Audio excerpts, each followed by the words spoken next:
Masechet Rosh Hashanah, Daf Chavav, nous commençons la 6e ligne de la Mishnah. Donc nous commençons la Sugia du Shofar de Rosh Hashanah, Shofar du Yovel, comme nous verrons dans la Gemara, et Shofar aussi des Ta'aniyot, lorsque il y avait un jeûne public. Ici la Mishnah nous dit que la Shofarot Ksherim, tous les shofars sont kashers, c'est-à-dire, précise Rashi, que ce soit d'un bélier ou d'un bouquetin, le shofar est kasher. Chutz Michel Para, à l'exception du shofar de para d'une vache, mais pnei ou keren, parce que ce shofar n'est pas appelé shofar, il est appelé keren, une corne. Shofar aussi c'est une corne, mais le terme de shofar, on ne le retrouve pas sur la para, c'est seulement keren que sa corne est appelée. Amar Rabbi Yosef dit Valo kol ha-shofarot nikro keren. Rabbi Yosef n'est pas d'accord, dit mais tous les shofarot sont appelés keren, shenema, comme c'est marqué, bimshor bekeren hayovel, lorsque va se rallonger, retentir le son du shofar. C'est à ce moment-là, donc, à propos de Yehoshua, lorsque la choma de Yericho, le muraille de Yericho est tombée. Donc on voit que la Torah emploie le terme de Keren HaYovel. Yovel, nous verrons dans la Gemara que Yovel c'est le Haïl, c'est le bélier. Yovel est traduit en araméen Dircha, Dircha c'est le bélier. Donc lorsque va se prolonger, retentir le son du Keren, c'est-à-dire du shofar de la corne du bélier. Donc on voit que même pour le Haïl, c'est appelé Keren. Donc nous dit Rabbi Yosef, il n'y a pas de raison d'exclure le shofar de la vache. Alors la Gemara nous dit effectivement, Shapir Kamar Rabbi Yosef a donné une bonne ta'ana, il a raison, on voit que même le bélier est appelé Keren, donc pourquoi on exclut la vache? Les Rabbanan, les Chachamim répondent, Kol ha-shofarot ikru shofar veikru Keren. Les Chachamim disent que tous les shofarot, à part celui de la vache, sont appelés shofar et sont appelés aussi Keren. Mais des paras, le shofar de la vache, Keren ikre, shofar de ikre est appelé Keren, mais il n'est pas appelé shofar. Dirtiv, comme c'est marqué dans le Passouk, Bechor Shoro Hadarlo, Vekarne Re'em Karnav. À propos de Yosef, c'est marqué Bechor Shoro. Donc Shoro, on parle d'un taureau, c'est fait comparer au taureau, Vekarne Re'em Karnav. Et ses cornes sont comme les cornes d'un Re'em. Donc on voit que la corne du shor est appelée Keren, mais on ne voit pas qu'elle est appelée Shofar. Et donc c'est pour cela que ce n'est pas caché. Rabbi Yosef qui lui permet même le shofar d'une vache, Amarlecha, des paranamikre shofar. On voit que la corne de la para est aussi appelée shofar. Dirtiv, comme c'est marqué dans le passouk, Vatitav Lachem Mishor Par. C'est Vatitav Lachem, Rashi traduit, Matfila a été acceptée, était belle aux yeux d'Hachem, plus encore que Mishor Par. Que signifie Shor Par? Quelle est la différence entre un shor et un par? Le shor, nous explique Rashi, comme c'est marqué dans la Gemara, lorsqu'un veau est né, dès le premier jour, il est appelé shor. Shor ben yomo karoui shor. Le par, c'est seulement un taureau, un veau qui a 3 ans. Comme nous l'avons vu plus haut, déjà la Gemara l'avait rapporté. Donc si le passouk dit shor, ce n'est pas un par c'est 3 ans. Im shor lama par, vim par lama shor, si on parle du par, après 3 ans, ce n'est pas un shor du premier jour. Et la maï shor par, dit Rabbi Yosef, c'est mi shofar, il faut le lire comme un mot composé, mi shofar. Et la Kadosh Baruch Hu a accepté matfila, atitav lachem matfila, plus encore que le shofar. Donc on voit que la corne de la vache est aussi appelée shofar. Les Rabbanan et les Chachamim vont répondre pas du tout, que des Rav Matna. Le passouk peut être expliqué comme Rav Matna, Damar Rav Matna, Maï shor par, shu gadol kepar. C'est-à-dire comme un shor, mais qui dès sa naissance a déjà la taille d'un par, c'est-à-dire d'un taureau âgé de 3 ans. Rashi nous dit c'est le shor de Maaseh Bereshit, puisque le jour où il a été créé, premier jour de la création, lorsque Kadosh Baruch Hu a créé les bêtes, les animaux sont nés déjà à maturité. Donc la signification du pasouk, c'est mishor par, c'est-à-dire d'un shor qui est déjà grand comme le par, mais on ne parle pas ici d'un shofar. Donc là nous avons une première explication. Comment comprendre la marloquette entre Rabbi Yossé et les Chachamim? D'après Rabbi Yossé, même la corne de la vache est cachère, c'est appelé aussi shofar. Les Chachamim disent, ce n'est pas appelé shofar, ce n'est appelé que keren. Même si toutes les autres cornes sont appelées et shofar et keren, mais elles sont appelées quand même shofar. La vache, ce n'est pas appelé shofar. Oula nous donne une autre raison, une autre explication de la marloquette. Amar Reinu Tamad Rabbanan Kedi Rav Chrizda. La raison de Chachamim, c'est comme Rav Chrizda, Damar Rav Chrizda mipnema en kohen gadol nichnas bebigdei za'av lifnai velifnim. Rav Chrizda pose la question, comment se fait-il que le kohen gadol ne rentre pas le jour de Yom Kippourim avec des habits en or? Pourquoi il met des habits blancs? La avoda pour faire le service, la avoda au Beth Amikdash. Et Rav Chrizda répond, les fiches en catégore nasi sanégor, que le catégore, l'accusateur, ne peut pas devenir un avocat. Et donc, l'or rappelle le veau d'or, rappelle le Hegel, la Vodazara. Le Kohen Gadol ne peut pas rentrer, se faire pardonner les fautes des Bnei Israël en rappelant cette faute. Vélo, demande la Gemara, bon, on ne peut pas, au Beth Amikdash, rappeler la faute du veau d'or, Vaïkadam par. Yom Kippourim, il y a le sang du taureau qu'on a porté, qu'on aspergeait à l'intérieur du Kodesh HaKodashim. C'est vrai, mais Rav Chrizda dit, oui, ishtane. Dire, le sang, ce n'est pas la bête, on ne la voit pas. On voit juste du sang, et donc ça ne rappelle pas le veau d'or. Vaïka Aaron ve kaporet ve krouv. Pourtant, il y a dans le Kodesh HaKodashim le Aaron, la kaporet, krouv, le chérubin, qui sont en or, donc ça rappelle aussi la faute. Et ma répond, choté paliakriv kamrinan. C'est-à-dire le choté, celui qui a fauté, qui vient maintenant se faire pardonner, lui ne doit pas rappeler la faute. Mais s'il y a le Aaron, la kaporet, ça ne pose pas problème. Vaïka kafu marta.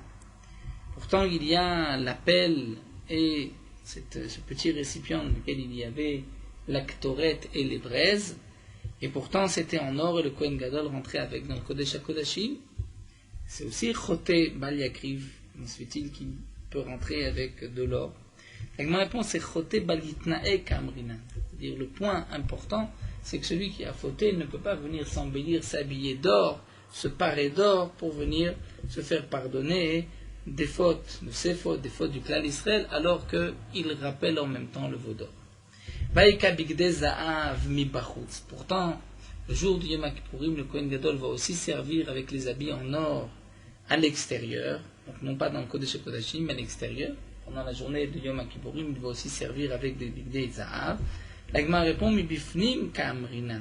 Tout le problème, c'est lorsqu'on rentre à l'intérieur. À l'intérieur, là, on ne peut pas rappeler une faute. Il demande la Gemara, donc revenons maintenant à ce que nous a expliqué Oula.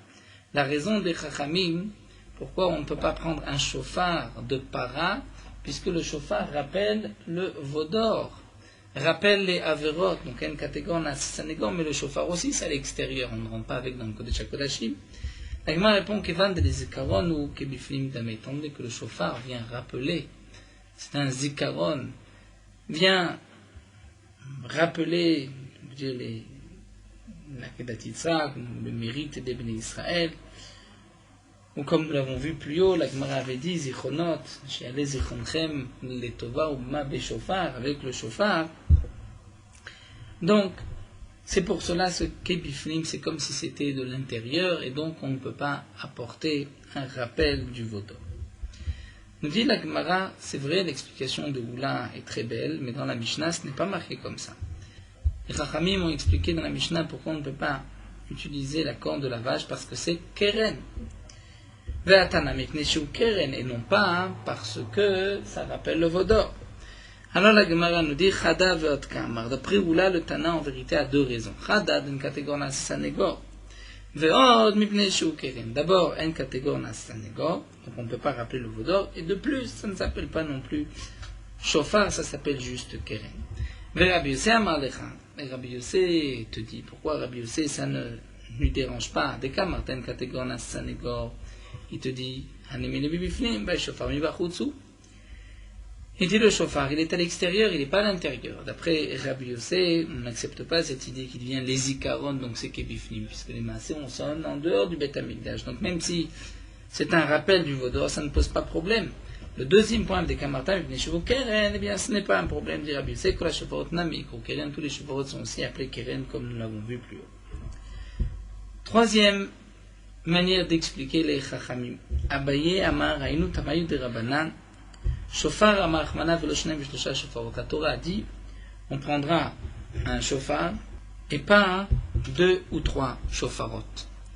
C'est-à-dire, nous dit la Gemara, hadepara, le shofar d'une vache, la corne d'une vache, kevan dekae gilde, puisque chaque année, le shofar, la corne grossit, et Rachid nous dit, c'est comme s'il y a un nouveau shofar qui commence, qui pousse à la fin du premier.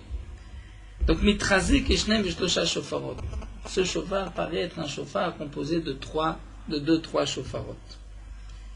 Puisqu'il y a plusieurs couches, plusieurs épaisseurs, donc on dirait que c'est 2-3 shofarot. Bien sûr, si on prend un shofar et on le rentre dans un autre shofar, ça nous verrons dans la Gemara plus tard que c'est kasher. Mais un shofar qui, de naissance, paraît être donc ainsi un shofar sur un autre shofar, là c'est pas sous. Alors la Gemara nous dit Vatana mepnei shu keren. Pourtant dans la Mishnah c'est marqué parce que c'est keren, parce que c'est appelé keren, non pas shofar. La Gemara répond Chada ve'ot kama. Effectivement le Tana donne 2 raisons. Chada de shofar echad ma'achmana v'lo shneim v'shlosha shofarot. D'abord c'est un seul shofar et pas 2-3. Ve'od mepnei shu keren. De plus c'est keren. Et Rabbi Yossé vient répondre, bien dit Rabbi Yossé, ça ne pose pas de problème qu'il y ait ici comme 2-3, étant donné qu'ils sont collés, ils sont fixés, puisque le chauffard c'est la continuité du même chauffard qui pousse. C'est vrai que ça paraît être comme 2-3 chauffards, mais comme c'est Mechouba, c'est une seule corne, Chadou, c'est un et c'est kasher. Le deuxième problème de Kamartam Pnesho Keren, bien que la Shofarot Namikro Keren, tous les Shofarot sont appelés Keren. Donc là, nous avons 3 manières d'expliquer les Chachamim, la raison des Chachamim, ou bien que tous les Shofarot sont appelés et Shofar et Keren, et le Shofar, la corne d'une vache, n'est appelé que Keren, ou bien, puisqu'il y a un problème de Nkatégor Sanégor, le Shofar de la vache rappelle le veau d'or, et puisque le Shofar, c'est des Zikaron, donc, c'est comme si on rentrait dans le Kodesh HaKodashim. Bien, troisième explication, c'est que le shofar, la corne de la vache, est composé comme de 2-3 shofars. La Gemara continue. Maï mashma de ayuvla lishna de dichaou. Dans la Mishnah, nous avons vu Bimshor bekeren hayovel. Et Yovel, nous avons traduit par le bélier. Demande la Gemara comment on sait d'où est-ce qu'on apprend que Yuvla, c'est lishna de dichaou, c'est le chant d'un bélier. Tania, nous avons une braïta. Amar Rabbi Akiva dit que shalachti la Arabia. Lorsque j'ai été en Arabie, Hayu korim le dicha yuvla. On appelait le bélier yuvla. Donc Yovel, bimshor bekeren à Yovel, c'est la corne du bélier. Fama Rabbi Akiva, puisque nous avons vu, ici la Gemara nous a rapporté sur le mot Yovel, qu'est-ce que cela signifie? Rabbi Akiva a apporté une preuve, puisqu'ailleurs on appelait le bélier dicha. La Gemara continue, va nous rapporter des tas de choses qu'on a appris d'ailleurs, et aussi dans le Shonot des Chachamim, là jusqu'à la prochaine Mishnah, la Gemara va nous rapporter un tas d'exemples où les Chachamim avaient un doute sur le mot. Amar Rabbi Akiva kshalachti le Galia. Rabbi Akiva dit, lorsque j'étais en Galia, Yukorim le Nida Galmuda. On appelait la femme Nida Galmuda. Femme qui avait ses règles était appelée Galmuda. Maï Galmuda, qui signifie Galmuda. Gemula, da mi bala, c'est un mot composé. Gemula, c'est-à-dire séparé. Da, celle-ci, mi bala, qui correspond aussi à la période de Nida où la femme est séparée de son mari. Vama Rabbi Akiva, Shalachti la Afriki. Rabbi Akiva dit, lorsque j'étais en Afrique, on appelait une pièce que les Khamim connaissaient Mea, on l'appelait Kesita. Les Maïnaf Kamina, qu'est-ce qu'on a gagné, qu'est-ce qu'on a mieux compris? La Gemara nous dit les Férouché pour expliquer le passou de Mea Kesita. Lorsque c'est marqué qu'il a acheté le terrain Miyad Benechamor Avishechem Bemea Kesita. propos de Yaakov Avinu, qui a acheté ce terrain Bemea Kesita. Donc on sait que Mea Kesita d'Oraita de la Torah, c'est Mea Danke, 100 zouz. Amar Rebi continue, nous dit, Shalarti le Karché Ayam, lorsque j'ai été dans les îles, les villages de la mer, Ayu Korim le Mechira Kira. Ils appelaient la Mechira une vente Kira. Et Maïnaf Kamina, demande Agma, qu'est-ce que cela nous apporte? Eh bien, simplement les Férouchés pour expliquer le pasouk, Asher Kariti Li. Lorsque Yosef dit à Paro, mon père m'a fait jurer de l'enterrer dans la tombe Asher Kariti Li, c'est-à-dire que j'ai acheté. Non pas que on peut dire que j'ai creusé, mais ici Kariti, c'est que j'ai acheté. Amar Rabbi Shimon ben Lakish, Rabbi Shimon Lakish nous dit que Shalachti les Troum Kan Sharia, lorsque j'ai été à la limite de cet endroit Kan Sharia, Ayu Korim le Kala Ninfi. On appelait une jeune mariée Ninfi, le Tarnegol et le coq servi.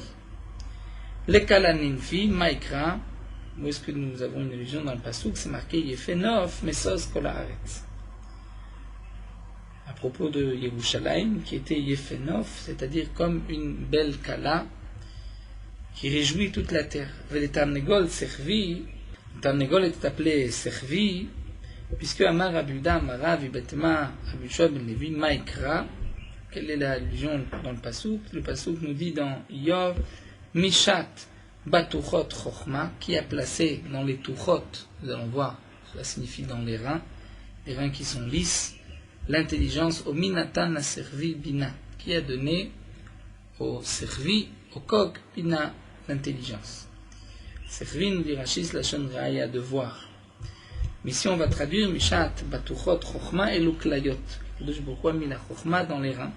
Au Minatan a servi Bina, Zetarnegol, c'est le coq qui a eu l'intelligence de faire la différence entre le jour ou la nuit. Comme nous disons tous les matins, Noten l'a servi Bina, l'Afrin Ben Yom Ben Laila.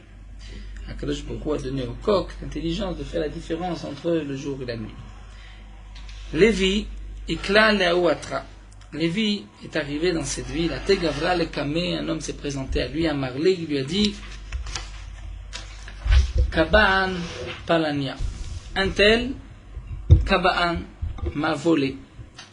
Kabaan, ça signifie il m'a volé. Mais Lévi n'avait pas compris. Lo aveyada maïka Marlé, il ne savait pas que signifiait le mot Kabaan. Ateshaï ben Midrasha, il a été posé la question au Beth Midrash, on lui a dit Gazlan, c'est un voleur. Amar Lecha, il t'a dit donc un tel m'a volé. Dirtiv, comme c'est marqué dans le Pasuk, Ayikva Adam Elokim, Katem Kovimoti, Kadosh Baruch Hu reproche au Bnei Israël de l'avoir volé, c'est-à-dire à Touma et à Maaser que les Bnei Israël n'ont pas donné. C'est vrai que Harouni m'explique que même le Lachon, Kavata etim la Torah, qui signifie as-tu fixé un moment à l'étude de la Torah? C'est une des premières questions que l'on pose à l'homme après 120 ans. Eh bien, c'est du Lachon aussi de Ayikva, c'est-à-dire de voler. Est-ce que tu t'es volé des instants pour pouvoir étudier la Torah? Puisque si on ne se vole pas un moment pour pouvoir étudier, eh bien, on est tellement occupé que on n'a pas le temps d'étudier. Donc il faut parfois se voler du temps. C'est là la signification de Pasuk. Kavata etim la Torah milashon ayikva adam elokim. Amarle Rava me Barnish le Ravashi. Rava Barnish a dit à Ravashi, il y avait Atam, si moi j'étais là-bas à la place de Lévi, il y avait un minalé. C'est vrai qu'il n'a pas compris que signifie Kabaan Plania.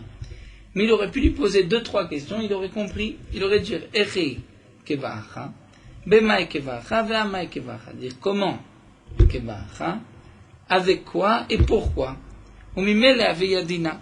Et automatiquement, il aurait pu comprendre de quoi il s'agissait. Il lui aurait dit, en rapportant le fait, donc il aurait compris qu'il l'a volé. Veyu sava, me dit la Gemara, en vérité, Lévi pensait que Milta d'Isura Kamarle. Et lorsqu'il lui a dit Kaban Plania, c'est un Milta d'Isura, veut dire qu'un tel a fait une avéra avec lui. Et donc, il ne voulait pas poser de questions, puisque ces questions-là ne peuvent pas se poser dans ce contexte. Donc, il a été chercher au Beth Midrash, que signifie Kabban Plania. Le Maharsha explique, on ne peut pas dire Bema et Kevacha si la signification de Kaban Plania signifie Milta de Isura. La Gemara continue, le Aveyade Rabbanan, les Chachamim ne savaient pas quelle est la signification Maï Sirugim du mot Sirugim.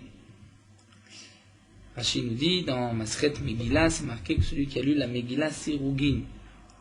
Donc Sirugim, comme nous allons le voir, ça signifie avec des interruptions. Shamuel et Amata de Berebi, ils ont entendu que la servante de Rebi, la Midrash, Draztenu Rabbanan, elle avait vu les Chachamim d'Avu Aigle Paske, qui rentraient les uns après les autres, petits groupes. Ils ne rentraient pas tous ensemble. Ils rentraient à des moments différents. Amra Léou, elle leur a dit Admata yatem nichnasim sirugim. Jusqu'à quand vous allez rentrer comme ça en petits groupes? Vous ne pouvez pas rentrer tous en une seule fois. Donc, les Chachamim ont compris que sirugim, ça signifie avec des arrêts petit à petit. L'Agma continue, Lo aveyade Rabbanai maï chalug logot. Les Chachamim ne savaient pas que signifie chalug logot, ce que nous avons vu dans Masechet Yoma, que pendant 7 jours, on ne donnait pas au Kohen Gadol à manger de l'ail et des chalug logot. Yom Achat, un jour, Shamuel et Amta de Berebi, ils ont entendu à la servante de la Midrash de Rebi, de Chazit Lao Gavra, elle a vu un homme de Kam Mevader par Pachiné, qui éparpillé, par Pachiné, un légume. Rachid traduit en français, c'est traduit en Targumanas par une plante, le pourpiller. Amrale, elle lui a dit Admata yata mefazer loglogach. Jusqu'à quand tu vas éparpiller ce légume? Et donc, puisqu'elle a employé ce terme, on a compris que c'était ce que les Chachamim appelaient par pachiné. Encore, l'Avu Yadé Rabbanai Maï, les Chachamim ne savaient pas quelle est la signification de ce pasouk. Salselea utrom meka. C'est-à-dire à propos de la Torah, nous allons voir que Salselea, c'est-à-dire retourne-la, recherche, et tourne-la dans tous les sens, dans les points cachés de la Torah, Veteromemcha et elle t'élèvera. Veteromemeka, Utromemeka et elle t'élèvera. Que signifie donc Salselea?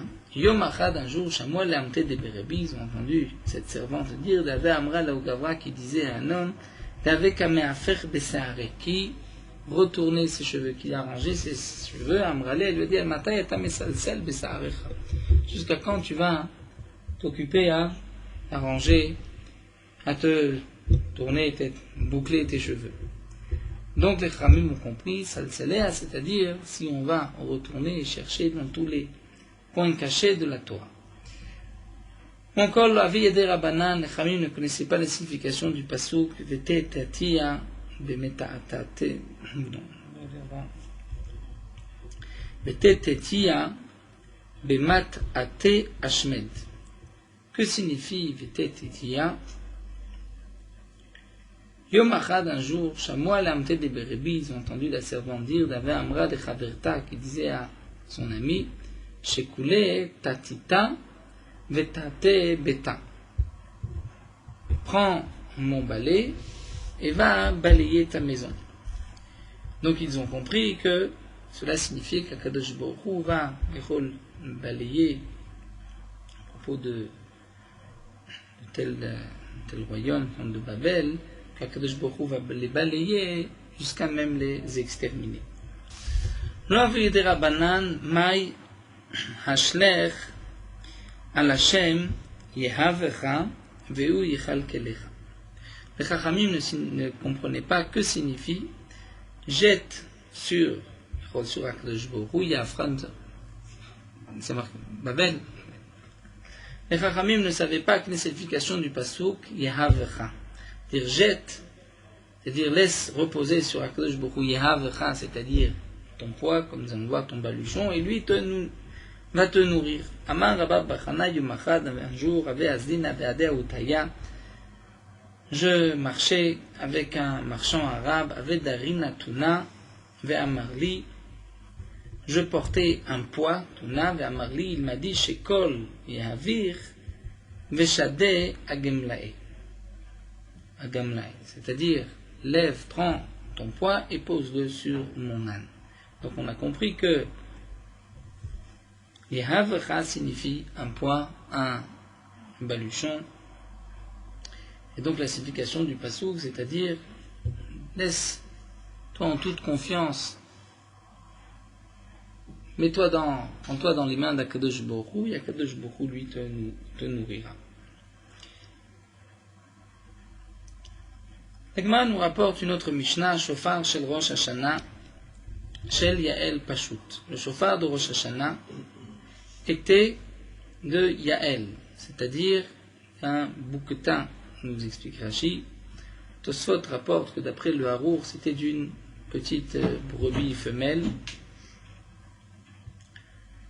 Donc ce shofar devait être Pashut, c'est-à-dire droit, il n'était pas courbé. Ou piv Metsupa Za'af. Et piv, c'est-à-dire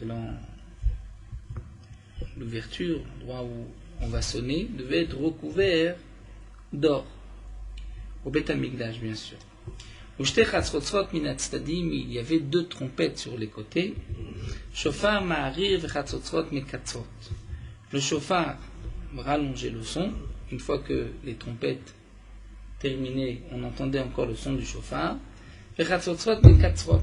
Et les chatzrot, les trompettes, un son plus court. Chez Mitzvah Tayom Beshofar, puisque la mitzvah du jour, c'est Beshofar, le shofar aujourd'hui.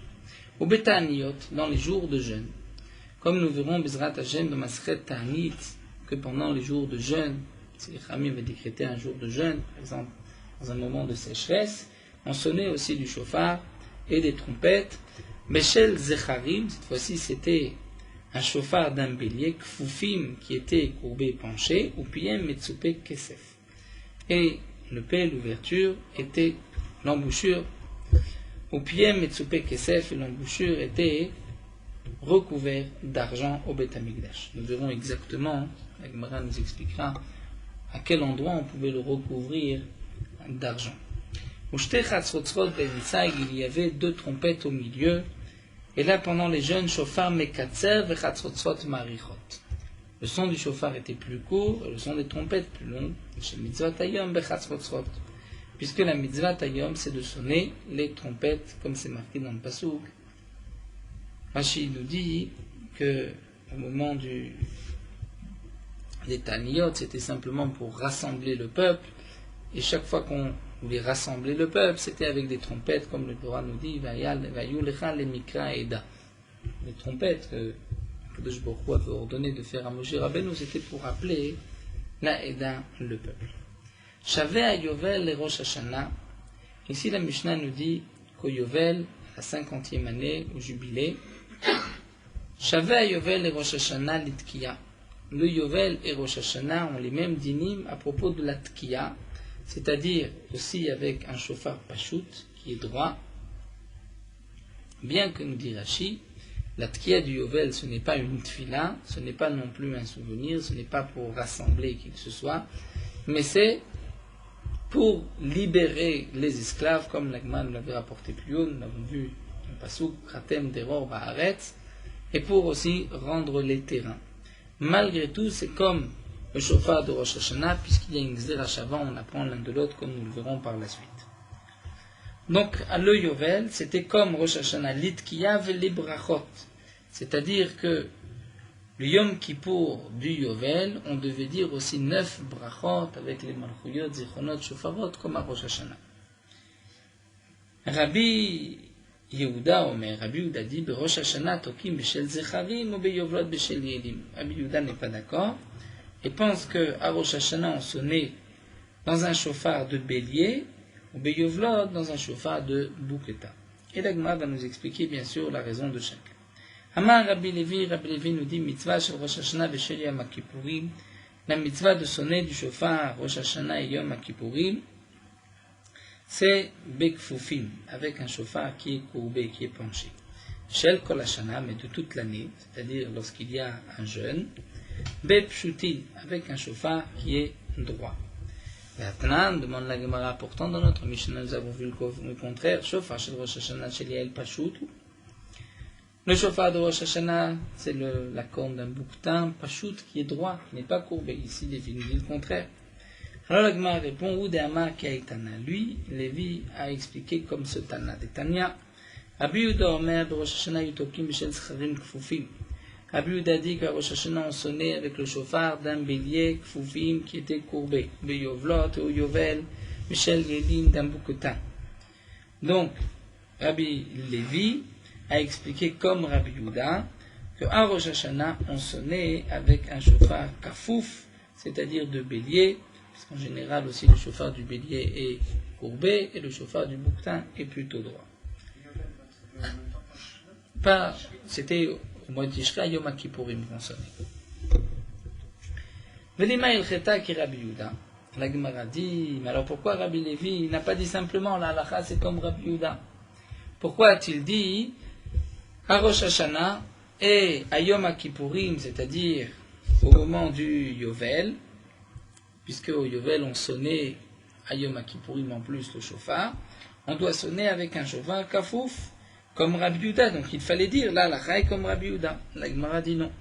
Et Yamar il Cheta qui Rabbi Yehuda, si David la chaï qui Rabbi Yehuda va mina filu shel Yovel là, mais j'aurais pu croire que même pour le Yovel, la halakha est comme Rabbi Yehuda, et Rabbi Yehuda avait dit Beshel Yelim, il faut que ce soit d'un bouquetin qui est droit. Donc Lévi lui n'est pas d'accord et pense que le Yovel c'est kafouf, c'est un chauffard d'un bélier courbé, puisqu'il y a la Gzera Shava entre Rosh Hashanah et Yom Kippur. La Gemara continue et nous dit Bema et Kameh, bon, Kamashmalan, donc ici Lévi vient nous enseigner, nous apprendre que c'est différent Rosh Hashanah et le Yovel. Bema et Kameh Flegé, quelle est leur machloket entre Tanakama et Rabbi Yehuda? Tanakama, nous avons vu, on considère qu'à Rosh Hashanah on doit sonner avec une corne qui est plutôt qui est droite. D'après Rabbi Yehuda, avec une corne, un chauffard qui est kafouf, qui est courbé. Bémar Savar l'un pense, Berosh Hashanah, Kama de Kaïf inish date et tfe maale. Rosh Hashanah, plus un homme a son esprit vers le bas courbé, mieux c'est. C'est-à-dire, nous dit Rashi, au moment de la tfila, d'avoir la tête face au sol, comme c'est marqué, Vayu enai vilibi sham. C'est une Gemara dans Masechet Yevamot Daf Oufei Amudbet, où nous avons une machloquette comment on doit se tenir au moment de la tfila. Est-ce que la tête vers le bas, puisque c'est marqué Enai Vayu Enai Vilibi Sham, c'est qu'Avechol, Rashi explique que la Shrina se trouve sur la terre, et donc on a la tête vers le bas, ou bien il y a un autre passouk que Rashi rapporte plus tard, Nessa Levavenu El Kapaim, qu'on va lever notre cœur dans nos Kapaim, dans les paumes de nos mains. Et donc là, ce passage viendrait dire qu'au contraire, on doit être droit, pas courbé. Donc nous avons ces deux possibilités. Donc l'un pense, Berosh Hashanah, au moment de la tfila, Kama de Kayef inishdat et fe maale. Plus un homme est courbé et penché, mieux c'est. Au Yom Kippourim, Kama de Pashit inishdat et fe maale. À Yom Kippour, plus l'homme est Pashit et droit, c'est mieux. Comme explique aussi des Rishonim, Rashba explique les Pashit inishdat et fe, c'est-à-dire que